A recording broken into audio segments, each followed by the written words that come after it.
18 দিনে 1 million follower done. মামুনি, এটা তোমাদের জন্য সম্ভব, আমাদের জন্য নয়। কারণ পাবলিক তোমাদেরকে ফলো করে তোমাদের শরীরের রিভিউ দেখে। আমাদের তো আর তোমাদের মতো শরীর নাই, তাহলে পাবলিক আমাদেরকে কি করে ফলো করবে বলো?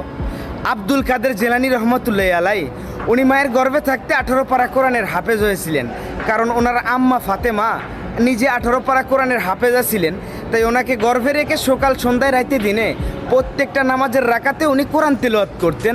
তাই ওনার মায়ের গর্ভে থাকতে উনি 18 পারা কোরআনের হাফেজ হয়েছিলেন। অপরদিকে আপনার আম্মায় আপনাকে গর্ভে রেখে সকাল সন্ধ্যায় টিকটক দেখতেন, টিকটক খাইতেন, টিকটক পড়তেন। তাই তো আপনি জন্মগতভাবে একজন সফল টিকটকার হয়েছেন। মামুনি, বেশি জ্ঞান দিতে চাই না, দুইটা ছোট্ট করে লাইন বলতে চাই। দেশের অবস্থা ভালো না, বেশি ফাল পাইরো না। দেখবা আচমকা কখন হসপিটালে ভর্তি হয়ে যাইবা, টেরও পাইবা না।